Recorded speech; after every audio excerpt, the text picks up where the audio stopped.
Oui, j'ai changé de coupe. Ah, je sais pas ce qui s'est passé, je me suis levé un matin et mes cheveux étaient tombés tout seuls. Je sais pas, magie. Salut les Sams, c'est Samuel et bienvenue à vous pour cette nouvelle vidéo. Ça fait combien de temps qu'il n'y a plus de vidéos? Je crois que ça fait 12-13 jours, je crois, à peu près. Dans tous les cas, bienvenue à vous, ça fait super plaisir de vous retrouver. Ça fait longtemps que j'avais plus fait de vidéo et ça m'avait manqué. En plus, je suis dégoûté. Il y a eu plein de comebacks, que ça soit J-Idol ou autre, il y a eu plein de comebacks, j'ai même encore vu qu'il y avait des titres de 80s qui étaient sortis, et je n'ai pas pu y réagir. Du coup, ça me fait chier, parce qu'en plus, entre-temps, j'ai découvert une soloiste qui s'appelle Yena, je sais pas si vous connaissez, et elle est trop bien. Elle est trop talentueuse, mais je n'ai pas pu faire de vidéo réaction parce que j'étais trop crevé. Du coup, j'ai regardé tous ces MV tout seul dans mon coin. Du coup, je m'excuse, parce que du coup, vous aurez pas pu profiter de mes réactions, mais bon, c'est comme ça, je peux pas tout faire non plus. Mais en tout cas, je suis content de reprendre les vidéos, ça va reprendre de manière un peu plus intensive dans quelques temps. Et puis voilà, quoi, c'est tout. Mais en tout cas, aujourd'hui, on n'est pas là pour ça. Aujourd'hui, je vais répondre à vos petites questions. Il y a 2-3 semaines, je vous ai demandé de me poser des questions concernant la chaîne YouTube ou moi-même. Et donc, du coup, vous avez été beaucoup à me répondre. Ou du moins à me poser des questions. Voilà. Et donc, sans plus attendre, Zidibar. Alors, déjà, avant de commencer, je précise que je ne pourrai pas répondre à tout le monde. Et le truc, c'est que vu que je suis quelqu'un qui parle beaucoup, surtout devant une caméra, donc du coup, en fait, souvent je m'éparpille, je parle d'un sujet pour débattre, pour partir sur un autre, Et donc, du coup, des fois, je passe 20 minutes sur une question, donc du coup, je pourrais pas répondre à tout le monde. On va commencer par l'une des questions qui m'a le plus été posée. Nous allons commencer par Army Blink qui dit « Salut, comment as-tu découvert la K-pop ?» Eh ben alors pour répondre à ta question, mon cher Army Blink, très joli pseudo d'ailleurs, alors j'ai découvert la K-pop, c'était en août dernier, en août 2023 du coup, et en fait c'était grâce à une streameuse que je suis, qui s'appelle Horty Underscore, et en gros elle avait fait un live découverte où elle découvrait la K-pop en live, et elle a fait une sorte de best-of rediffusion de son live, où du coup j'ai regardé la rediffusion du live et j'ai kiffé toutes les musiques qui étaient dedans, j'ai vraiment kiffé de ouf, mais j'ai pas tout de suite accroché. C'est-à-dire que j'ai entendu des musiques qu'elle avait passées, auxquelles elle avait réagi. Elle avait réagi à du Mamamoo, du Dreamcatcher, elle avait réagi à plein de trucs, du Everglow, bref, elle avait vraiment fait un peu de tout. Et donc du coup, moi, j'ai pas tout de suite accroché. C'est-à-dire que oui, j'ai trouvé que les musiques étaient bien, j'ai bien aimé, mais bon, voilà, c'est une vidéo comme tant d'autres de la streameuse que je suis. Et puis, du coup, voilà, je suis passé à autre chose. Et après, elle a fait à nouveau une vidéo réaction où cette fois-ci, elle était accompagnée d'une autre personne qui s'appelle Bagheera Jones. Et du coup, elles ont réagi ensemble à la K-pop. Et là, vu qu'ils avaient pris beaucoup plus de temps pour réagir tranquillou pilou, du coup, en fait, il y avait des moments où il y avait beaucoup plus de musique, et donc ça me permettait de beaucoup plus écouter, voilà, ce auquel elle réagissait. Et donc du coup, j'ai tout de suite kiffé de ouf Everglow. Ouais, Everglow, comme je vous l'avais déjà dit plusieurs fois, Everglow, c'est vraiment le groupe qui m'a en premier tapé dans l'œil. Et donc du coup, j'étais tombé amoureux d'Everglow, la musique était trop bien.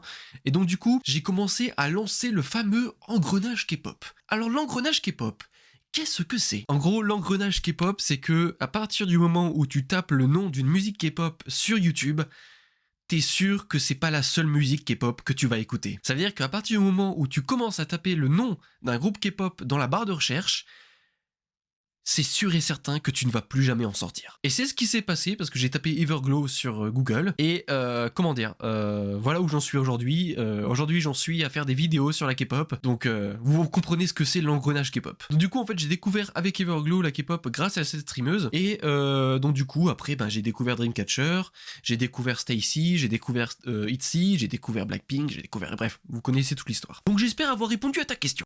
Donc maintenant nous avons une question de Lila 52 142. Bon, je pense pas que je vais t'appeler 42 142, hein. En tout cas, merci Lila pour ta question. Et ta question est: quelles sont tes passions? Oula, vaste question. Alors en fait, si je dis vaste question, c'est parce que des passions, en fait, j'en ai un peu beaucoup. Voilà. En fait, je suis passionné déjà de base par l'audiovisuel, c'est-à-dire tout ce qui entoure le cinéma, le montage, la réalisation, l'écriture, le tournage, bref, tout ce qui entoure l'audiovisuel en général, j'aime beaucoup. Et sinon, je suis aussi un très grand fan d'astronomie. Donc l'astronomie, qu'est-ce que c'est que ça? Eh ben l'astronomie, c'est à ne pas confondre avec l'astrologie d'ailleurs. L'astronomie, en fait, c'est juste l'étude des astres, l'étude du ciel, donc les étoiles, les planètes, le système solaire, tout le tralala, les galaxies, les trous noirs, tout le bordel. Et donc du coup j'ai même un télescope, d'ailleurs j'avais même dans le passé une chaîne YouTube dédiée à l'astronomie, qui est encore disponible aujourd'hui, mais je fais plus rien dessus depuis 4 ans maintenant, parce que oui, ça fait des années que je suis sur internet aujourd'hui. Et donc du coup, bref, c'est aussi un sujet qui me passionne. Il y a aussi, comme vous pouvez le voir dans mon décor, les jeux vidéo, et aussi tout ce qui est manga, univers japonais. Vous pouvez le voir ici, il y a une figurine de Naruto, Dragon Ball, bref. Voilà. Et aussi, je pense que je vais vous surprendre en vous disant ça. Je sais très bien, asseyez-vous confortablement. Je sais que ça va être choquant d'entendre cette nouvelle incroyable, mais je suis aussi extrêmement fan de K-pop. Voilà. Je suis passionné par cet univers. Je sais, c'est choquant, vous ne le saviez pas. Non, plus sérieusement, oui, la K-pop aussi, bien évidemment. La K-pop fait partie de mes passions. Et c'est pour ça que d'ailleurs que j'en ai fait une chaîne YouTube. Voilà. Donc j'espère, ma petite Lila, que j'ai répondu à ta question. Une petite question de Psycho Crazy. Psycho qui est mon modérateur Discord ainsi que YouTube d'ailleurs, sachez-le. Et du coup, ta question, mon cher Psycho, est parmi les groupes que tu as découverts, lesquels t'ont le plus surpris? Pareil pour la musique. Ça, c'est aussi une très vaste question. Pardon, je bois mon café en même temps.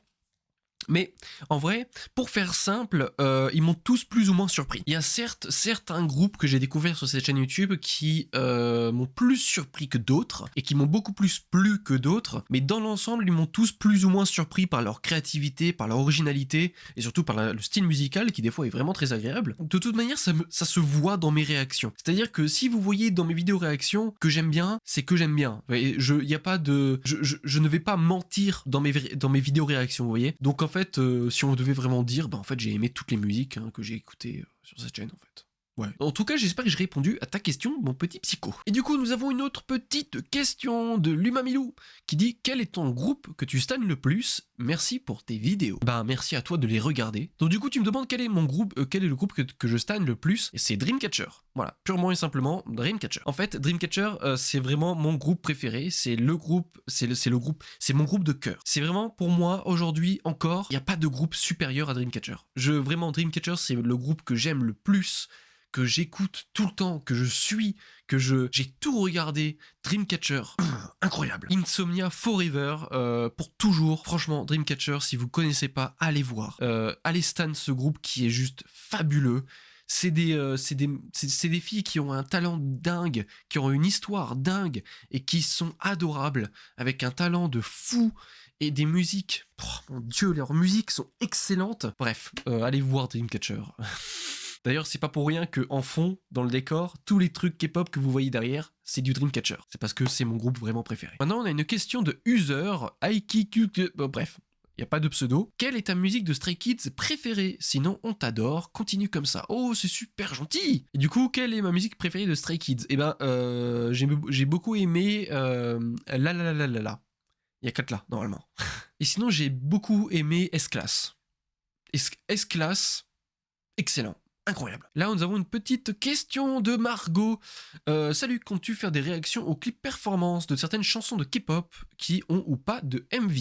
Alors, pour répondre à ta question, ma petite Margot, oui, c'est prévu. Il y aura d'autres vidéos réactions qui ne seront pas uniquement autour de MV. C'est-à-dire que j'ai envie de développer ce truc de réaction. Parce que déjà, j'adore faire des vidéos réactions, mais en plus de ça, j'ai envie de faire plus. J'ai envie de faire sur d'autres sujets. C'est pour ça que la dernière fois, dans la dernière vidéo de Stray Kids, je vous ai demandé de me proposer des guides, etc. C'est parce que j'ai envie de faire, de découvrir aussi autre chose, pas que des MV. Donc que ça soit des vlogs, des guides, ou encore, par exemple, pour Dreamcatcher, il y a Insomniacy, que je sais pas si vous connaissez, qui est justement une youtubeuse qui publie plein de vidéos d'édition de vidéos de plein de clips de Dreamcatcher, et donc du coup c'est super cool, c'est super intéressant. Bref, en fait il y a plein de petites vidéos annexes à la K-pop que j'ai vraiment envie de découvrir et auxquelles j'ai vraiment envie de vous partager mes réactions. Du coup oui, il y aura des vidéos de clips performance, que ce soit de danse ou autre, et du coup oui, bien évidemment. Et là maintenant, nous avons une petite question de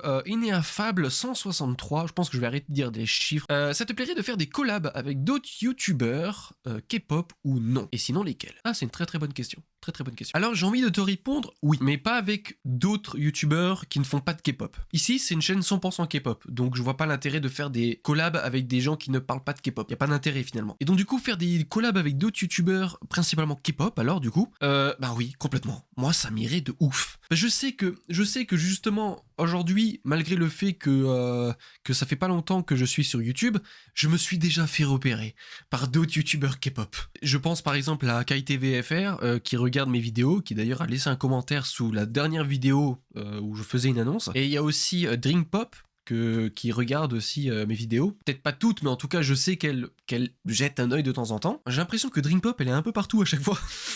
Je la vois partout, sur tous les youtubeurs K-pop de France, je crois qu'elle est là. C'est vraiment... Mais bref, en tout cas, je sais que je me suis déjà fait un peu repérer par certains youtubeurs K-pop. Mais de là à dire que je pourrais faire des collabs avec eux, ça je pense pas. Mais le souci, en fait, ça me dérangerait vraiment pas de faire des collabs avec, que ce soit avec Drinkpop, avec KaiTVFR ou encore avec BJ, que j'apprécie énormément. Ou encore, je sais pas, avec Monsieur Parapluie, sans compter encore d'autres youtubeurs K-pop, il y en a encore plein, parce que finalement en France, il y a quand même pas mal de youtubeurs K-pop, youtubeuses, hein, bien évidemment. Mais en fait, j'ai comme l'impression qu'aujourd'hui, vu que... En fait, aujourd'hui, le problème, c'est que j'ai l'étiquette sur le front, parce que c'est normal, c'est comme ça que ma chaîne YouTube évolue, et c'est comme ça qu'elle est aujourd'hui. Mais aujourd'hui, j'ai l'étiquette de YouTuber React. C'est-à-dire que aujourd'hui, je pense pas, malheureusement, qu'on me propose de faire des vidéos avec d'autres personnes. C'est-à-dire que franchement, je ne pense même pas que ça m'arrive un jour qu'on vienne me proposer de participer à un événement ou de me proposer une collab. Je pense sérieusement, et j'en suis intimement persuadé, que ça ne m'arrivera jamais. Pour la simple et bonne raison, c'est que comme j'ai dit, en fait, je suis youtubeur React, et les gens, ils me voient comme ça. Même les autres youtubeurs, ils savent que je suis un youtubeur React, et finalement, pour eux, je suis persuadé que c'est ça, ou du moins, je pense que c'est ça, ils doivent sûrement se dire, ouais, bon, bah, c'est un youtubeur React, il n'y a pas d'intérêt, finalement, à ce qu'ils viennent discuter avec nous, parce que bah, c'est juste un youtubeur React, quoi. Même si bon, bah, ça m'intéresserait de ouf, moi personnellement, de faire des collabs, que ça soit juste pour avoir que ce soit même pendant des lives ou des machins comme ça, histoire de faire des débats autour de la K-pop, bref, de discuter K-pop et tout, ça peut être vraiment super intéressant, mais malheureusement, vu que justement j'ai cette étiquette sur le front de YouTuber React, je pense que malheureusement c'est une chose qui ne m'arrivera jamais, mais bon, hein, qui sait, hein. Si ça se trouve un jour, ça va peut-être m'arriver. Mais bon, après, il faut pas non plus que je me dise que ça n'arrivera jamais, parce qu'en fait, aujourd'hui, oui, j'ai plus de 1700 abonnés. Oui, je fais pas mal de vues sur mes vidéos. Mais quand on regarde, ça fait tellement pas longtemps que je suis sur YouTube. Ça fait que 4 mois. Hein. Ça fait que 4 mois qu'aujourd'hui je suis sur Internet. Ça fait que 4 mois qu'aujourd'hui je suis sur cette chaîne YouTube. J'ai déjà commencé à me faire repérer par d'autres youtubeurs et youtubeuses, par un peu d'autres communautés, mais je reste encore un petit nouveau finalement. Donc en fait, le temps que mon nom, d'une certaine manière, dans l'univers K-pop français, du coup fasse son cours, fasse son chemin, il y a encore un peu de temps. Donc je pense que si un jour il y a des collabs qui peuvent se présenter à moi, ce sera dans un certain temps, dans longtemps. Je pense pas que ce sera d'ici peu là. Quoique, on sait jamais, hein, peut-être que je vais avoir un message dans quelques jours. On sait jamais. Mais en tout cas, moi oui. Moi de ouf. Franchement, si on me demande de faire une collab, je dis oui tout de suite. Vraiment. Parce que j'aime bien discuter K-pop et il y a tellement peu de monde que je connais avec qui je peux discuter K-pop. Donc du coup, moi, ça me ferait vraiment super plaisir de pouvoir partager un peu plus de ma passion pour la K-pop avec d'autres gens. Que ça soit même juste pour faire une petite apparition, ça me dérangerait vraiment pas. Donc moi, j'ai envie de dire, je suis partant, mais je pense pas que ça arrivera pour tout de suite. Parce que, tant que personne ne me le demande, il n'y aura pas de collab. Et maintenant, nous allons partir sur une question de Sweetie. Salut. Est-ce qu'un jour, tu penses faire une rencontre abonnée? Waouh. Tu vas un peu vite en besogne.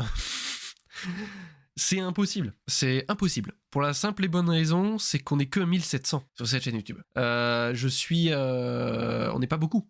Je suis encore un petit youtubeur aujourd'hui. Et en fait, et même au-delà de ça, le problème c'est que je suis persuadé, encore aujourd'hui, je sais, je suis assez pessimiste. Hein. Je suis quelqu'un d'assez pessimiste, mais bon, pour moi, je trouve que c'est la manière la plus réelle de voir les choses. Il y a très peu de chances pour que je réussisse sur Internet. Et que je réussisse sur YouTube. Ce qui veut dire, c'est qu'il y a très peu de chances pour que je réussisse à avoir un certain nombre d'abonnés pour que des rencontres abonnés puissent se faire. Parce qu'en fait, le problème, c'est que si maintenant je dis « Eh les gars, rencontre abonnés !» il y a 100% de chances,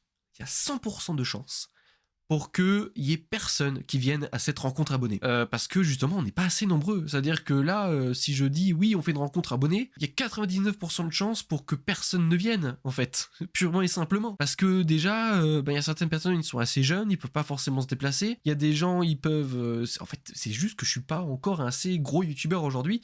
Donc aujourd'hui, c'est quelque chose que pour l'instant, je n'envisage pas. Pourquoi pas, si un jour, on est beaucoup plus nombreux sur cette chaîne et que l'occasion se présente, pourquoi pas, mais pour l'instant, je suis encore qu'une petite merde sur le monde de la K-pop en France. Donc du coup, pourquoi pas un jour, mais pour l'instant, je ne suis qu'un petit youtubeur, qui ne fait pas beaucoup de bruit, et malheureusement, c'est comme ça. Donc du coup, pour l'instant, tant que la chaîne YouTube n'aura pas évolué un peu plus, c'est une chose qui n'est malheureusement pas possible. Et d'ailleurs, je pense que vu au rythme à laquelle la chaîne YouTube évolue maintenant, parce qu'il y a eu un grand pic qui a fait que je suis monté très vite, mais maintenant, ça stagne. Donc, au vu de comment ça évolue, je pense que ça n'arrivera sûrement peut-être jamais, malheureusement. Après, comme d'habitude, hein, comme je l'ai dit pour la collab, qui sait, peut-être un jour ça ira, mais on verra. Et nous avons encore, pour terminer, une dernière question, une question de Lunamilou. Pourquoi as-tu fait cette chaîne YouTube? Et sinon, j'adore tes réactions de K-pop et ton nouveau concept de vidéo sur ta chaîne. Merci beaucoup, c'est super gentil. Alors pourquoi est-ce que j'ai fait cette chaîne YouTube? Eh ben en fait tout simplement parce que je suis passionné de K-pop. En fait je suis tombé dans la K-pop et ça m'a tout de suite passionné et j'avais envie d'en parler. Et vu que dans mon entourage, déjà vu que j'ai pas d'amis, je sais c'est triste mais c'est une réalité, je n'ai malheureusement pas d'amis. Donc du coup j'ai personne avec qui parler K-pop. Je suis malheureusement seul. Tout seul, dans mon coin, à ruminer et attendre que le temps passe. En fait, vu que je n'ai pas d'amis, du coup, j'ai pas d'amis avec qui parler K-pop. J'ai pas d'amis tout court. Et aussi, du coup, dans mon entourage, c'est-à-dire dans mon entourage familial, il y a personne qui écoute de K-pop et qui même n'est curieux à écouter de la K-pop. Et même quand je dis le mot K-pop, on me regarde avec des yeux comme ça, on me dit putain, mais c'est quoi ce truc? Bref.